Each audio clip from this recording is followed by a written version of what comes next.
spiritual awakening to inspire your personal enlightened journey.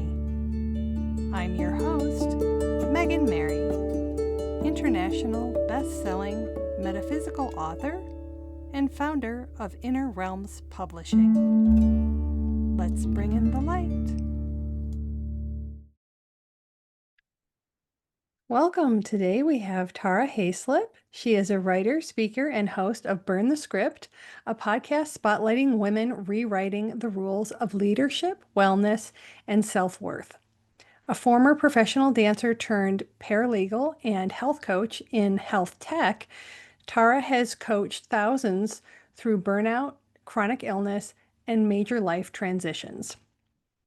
Her work centers on challenging toxic workplace norms, fostering healing dialogue, and guiding women to reclaim their sensuality, creativity, and dark feminine wisdom. Through storytelling and embodiment practices, she helps others unlearn shame, access deeper self-trust, and inspire purpose-driven reinvention. Welcome, Tara. Thank you. I'm happy to be here, Megan.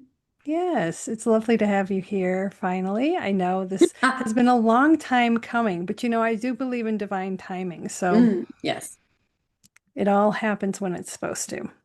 exactly. So the first question I'm going to ask you is, what does enlightenment mean to you? Yeah, that is a great question. And it is definitely different for everyone. For me personally, enlightenment is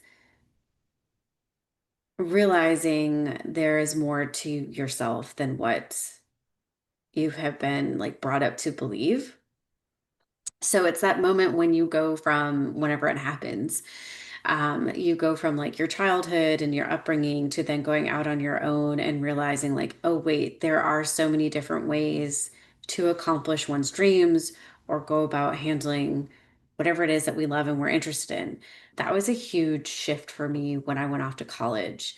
In my young early 20s, late teens, early 20s, was realizing that, like, I grew up in a family that thought one way about certain things, especially money and finances, and how to just like travel and go on vacation or get away and do just little fun things for yourself. Um, to realizing, like, and meeting other people who are like, you don't have to. I remember some friends saying, Tara, you don't have to do it this way. Like, you don't have to have all your ducks in a row just to be able to have a little bit of fun. And it was like we were in Philadelphia and I think we were trying to go to the shore, I think in New Jersey, because we could get on the Patco and get there, or we knew somebody with a car that was like a beater car that needed new shocks and like just hitting the road. And I was thinking, like, I'm going to need money and we're going to need to stay someplace. And that was something that like I've been deprogramming since then, was like, oh, there's so many ways we can get from A to B, and learning to find the fun in that. And that is enlightenment to me, as an example of just like learning that there's no one way to go about anything. I really like that. I always like what people say, and it's always different, every single person.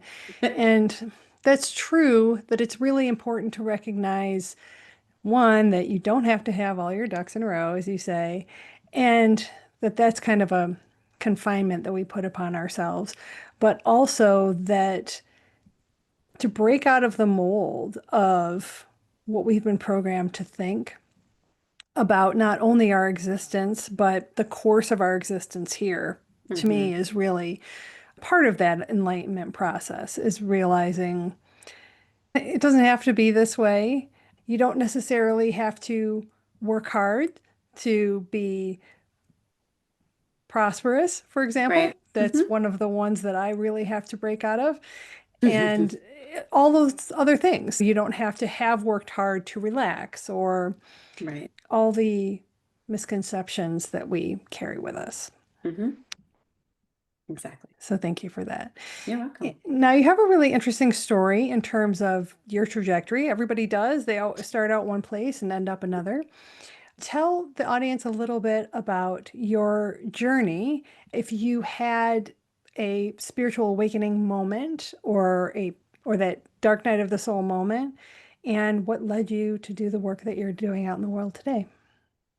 Yeah, so this has come full circle. pretty recently. So my life started off in the arts, and my first love and passion is and always will be dance. I was at the upper crust of things, and it took me a little while to even acknowledge that yes, I was a professional dancer, even if I didn't obtain that level of professionalism that I wanted for myself, which was being with a company, dancing for them, touring with them, but I was right there. And again, going back to what I said about enlightenment, there was a lot of unlearning that was happening through chaos and breakdown, and recognizing that I didn't have the tools, but I was also as I like to say, instead of the black sheep, the black wolf of the family. Mm. I went out and did the thing. Everybody on my mother's side were artistically inclined, but it was always a hobby. No one really went to that next level for various reasons. Society trying to make ends meet, just where they were in life and generations. Even a cousin of mine who is very culinary arts inclined and does beautiful work, went to school for it and ended up leaving um, for his own reasons. And I remember me going off to college for dance. I was like, okay, I'm the next one to like try to make a go of this. Let's just do it. And it's highly competitive. I let people's opinions about my skills, my abilities, and my physicality take root, essentially. Like I started to believe what they were projecting onto me. And that deeply impacted how I showed up for myself, how I showed up for work, how I showed up for classes, how I showed up in auditions. I mean, looking back on it, I was getting so frustrated at the end because I wasn't getting callbacks. But when I look back at pictures, and I even showed my husband some of my pictures when we were first dating, and he saw it and he goes, "You look like you're just dead in the eyes. There is nothing there. You're not happy and you're super skinny. Like your head is bigger than the rest of your body." And it was like what I saw as beauty. I didn't see it then, I see it now. So of course, like when you're going into an audition and you're radiating out all of this negativity, who's going to want to hire that, regardless of like whether or not you match what they're physically looking for? You've already like set yourself up on an energetic level. And it has taken me years to come to that point of like, oh wow, like I was not okay. And I was numbing because I wasn't okay through alcohol and toxic relationships and not going home and not wanting to be in my physical space because that left me with my own mind and my own thoughts and my own feelings, which I didn't want to feel because they hurt and they sucked. And I had a dark night of the soul. I hit bottom and then I hit bottom further, right? It's still a very difficult story for me to tell, and I'm not ready to tell it yet, but I was there. And when I see somebody in pain, I can relate and understand to a certain degree, like what it is that they're experiencing, because it comes across in like substance abuse of various kinds, overworking, looking for people pleasing. I'm a people pleaser. I just, yeah. That was a big one to come to terms with even years later. It just comes across in various ways that we're masking what it is that we're not ready, really ready to acknowledge. And I hit that bottom finally. And I woke up one morning and I said, this, I don't know who I am. I don't know this person and I don't want to be this person. And I started this upward climb essentially. Therapy was something that my family talked about as like, oh, people should go to therapy, but it was always a negative kind of conversation. So for me, I was like, I don't want to go to therapy. I'm going to be thought of as X, Y, and Z. That people pleasing. I want to make sure that I'm presenting as somebody other than myself. And eventually I found the book, Lois Hay's You Can Heal Your Life. And I still keep it next to me up there. And I don't really remember how this book found me, I just took it and I latched onto it and I read it cover to cover and I started doing the exercises and I decided, okay, I'm going to change my life. I'm going to walk away from dance, my only love, my only passion. I'm going to walk away from it because it is so painful at this point. Um, and I literally boxed up like brochures and flyers and pictures and all of these mementos from that career. And I metaphysically boxed it up, this creative side of my life and put it away and didn't want to look at it for years. And I ended up going back to college for paralegal studies because it was like, okay, well, I got to make money somehow. So let's find something in the interim that I'm slightly interested in, see where it goes, and just like figure out what my next passion is because dance was the only thing I ever wanted to do. Nothing else, absolutely nothing else. And I got competitive with myself and I found that I was like excelling and I was going through this health journey and I was changing like the toxicity that was in my body and how I was thinking and I was learning to sit in my own space, physical space, my apartment, and sit with my own thoughts and sit with myself and like have that physical and non-physical mirror in front of me to be like, if anything's going to change, I have to change. It has to come from me deep within.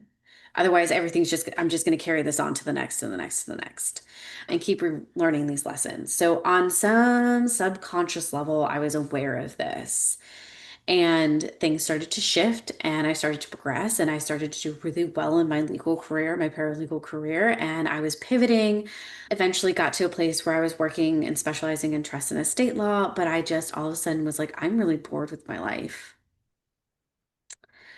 And I was like, I know I went into this temporarily, but I kind of want to find what this thing is that I've been told is the thing to do with corporate, the job, the money, the car, the house, the marriage. I don't know about kids at that time. And I was still looking for it, but I found eventually that I was in a boardroom fighting for my pay.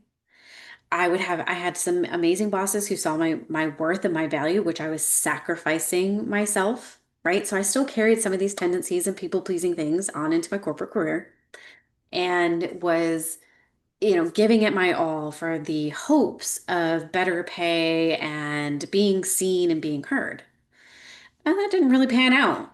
And when I met my husband, we were talking about wanting to have kids. I was like, well, we can't do this because he worked in one state and I lived in the other.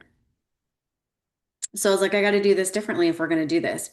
And when we had a conversation, I was like, so, what do you envision for this? He's like, well, we got our parents nearby and they can help raise the kids. I'm like, but why? They've raised their kids. If I'm working full time, you're out of state for 7 months out of the year. That's not fair to bring another human being into this. So I started making that change, and it has been a journey, and it has been a constant journey of breaking down these cycles that I still developed and kept, right? Like that dark night of the soul didn't mean it was one and done and over, and everything was grand and prosperous. I have continued to go through at least three more dark night of the souls to undo and learn the lessons that I hadn't really got it all. I don't want to say figured out, but it's a process of like digging away those deep ingrained, and some of it is ancestral, right? Like it's been carried down throughout the line and undoing that type of deep work, which is why I've gone through multiple ones. It kind of gets easier because you can recognize what's happening and you're like, oh crap, okay, here we go. The biggest thing for me has each time it's happened, the fear has dissipated more and more. I know the first time it happened, I was like, I never want to go through this again. This is terrifying. Ah! And the second time it happened, I was like, grieving because I was like, it's happening again. Oh my God. Okay. I'm still like getting into the more esoteric side of my life and like what this means and how to work through this. And then the third time it happened, I was like, frustrated because I thought I did all this work. I thought it was healed. I thought it was over. Um, and I'm recently going through it again. And now I'm just kind of laughing Because it's not painful anymore. It's like, crap, okay. It's not as grandiose as it was. It gets smaller and smaller. I'm recognizing what is like still in the healing process and learning to let go. And that is the biggest thing for me, is letting go and learning to grieve what I had envisioned for my life, and that like pivots happen, and it's okay to grieve that loss. And I think that's something that as a society we've not been allowing ourselves. when when you lose a job, when you go through a layoff, when big things happen, and all of a sudden that vision for your life, that's not there anymore. So I have slingshot from being an artist to going into corporate to back to being an artist because I am hungry for it now. I want it back in my life, but a new version of myself as an artist because I'm a mom. I am almost 40. I have all of these experiences, and wanting to put that into something that brings out emotions in others and they feel and can relate that way. Hmm. I love that story. There's so many things that I want to pull out from that, but I love how you've returned to your beginnings, but as a new you. And so now you're going to embrace your love, but you're allowing yourself to fully embody it versus being the avatar role that you were told it was. Mhm. And that's beautiful. I do think that we carry a lot of ancestral teachings and blockages, and that many of us are brought here to be the tiebreakers, to be the ancestral healers. And that is why sometimes we are the one in our family that's doing something different from the rest of the family. But you're essentially helping the whole family Mhm. because you are healing that. And it's important for us to step into what really lights us up. And like you said, most people think that that means a hobby. And it is difficult, of course, to fully embrace that in a world that revolves around money and achievement because we can't just sometimes do what we love. But on the other side of that, being that empty shell, because you're following what others have told you your life should be like, certainly isn't the way either. Mm-mm. No. Yeah. And I will say, if it's meant to be, I have learned that the universe will find a way for it to be. Because I can say where I am currently is exactly where I wanted to be when I was a dancer, was creating and having the space to create and having not just the financial support that's always like a component, but it wasn't the main focus, but it was having the emotional support to be like, okay, yeah, let's do it. Just do it. I'm here. Keep me in the loop. Let's talk about it. If it's not working, let's not do it anymore, type of conversations. I didn't have that as a dancer. It was go, go, go, go, go. And now it's like, yeah, there's that little bit of go, go, go because of the financial component, but it's also having that support person who is saying to me, look, just try it. Just do it. See what happens. And that's like, Freeing. yes. If you are enjoying my podcast and are intrigued by dreams and stories of spiritual awakening, I would like to personally invite you to explore my international best-selling metaphysical trilogy, Witches of Maple Hollow. Like a mystical fairy tale, these fall-themed mysteries weave cozy supernatural fantasy into enchanting tales of magic and self-discovery. Start with Book 1, The Dream Haunters. The Book Life Prize calls it packed to the brim with surprise portals, ancient traditions, and dream worlds. Then dive into the elusive nature of reality in the Dream Mirrors. And finally, unravel ancestral riddles beyond time and space in the Dream Dimensions.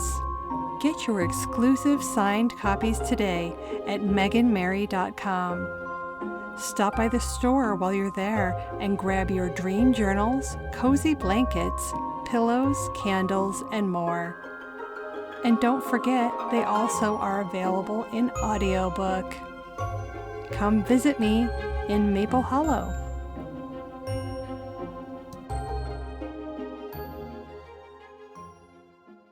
Mm-hmm. Yeah. It's almost like you started out in a toxic workplace environment, that of the dance studio. Yeah. And it's unfortunate because I love dance myself, and it's not a kind place, Mm-mm. No. unfortunately. Mm-mm. And that just takes all of the passion right out of it, seems Yes. like. It does. It does. You definitely have to have a support group, a support network that's not necessarily within the same industry, whether that's family or friends. There is that support component that absolutely is essential if you're in that industry Hmm. because it can really pull you down. Yeah. And I guess there can be burnout in any Yes. industry, really, in any career path that you can choose, particularly if you're putting yourself second. Hmm. It's that delicate balance because, like I was saying, everybody has to have a job, everybody has to make a living to survive on this physical realm, unfortunately. I wish it wasn't that way. But then you have to find that balance with your soul's needs and your Hmm. spiritual existence, Right. and be able to bring both into the world and without burning yourself out. So, for Hmm. women that are approaching similar transitions in their life, what advice would you give them? Oh, man.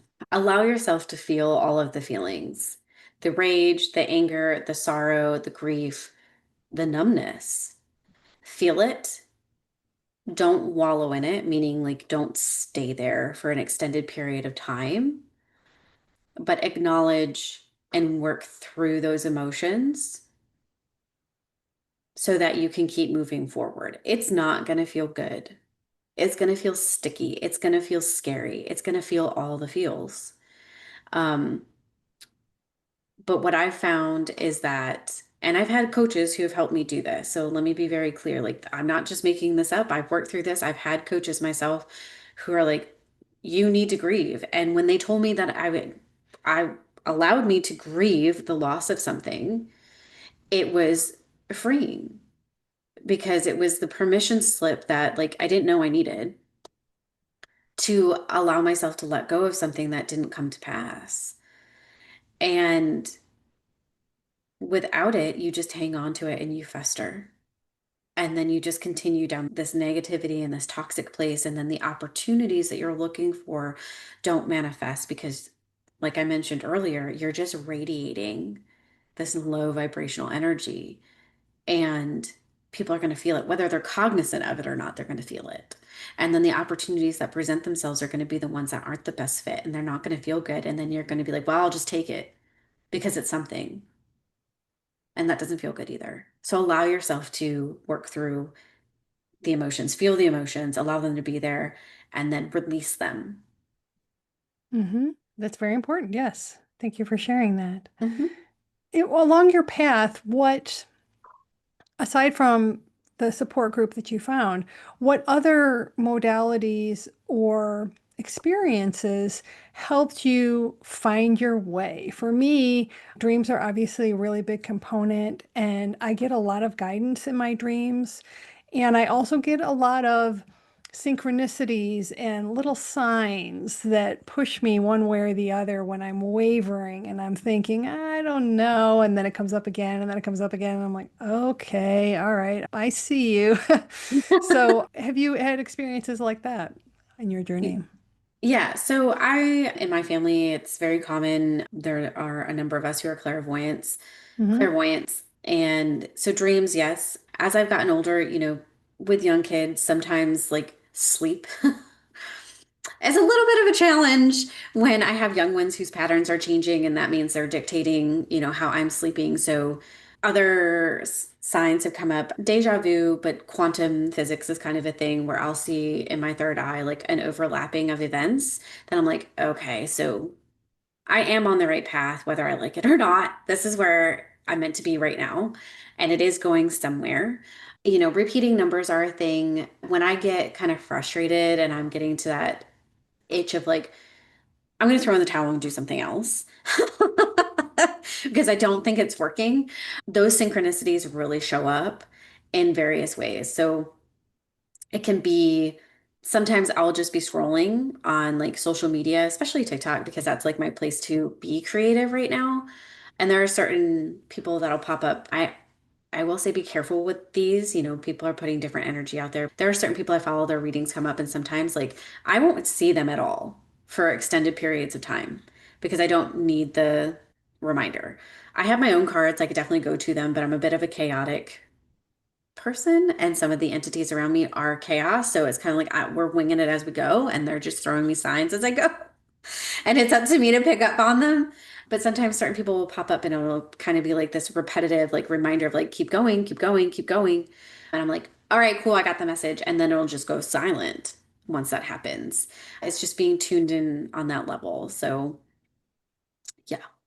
Yes, I absolutely get that too. And it's like you said, because I think it's almost our nature to default to the doubt state. Right.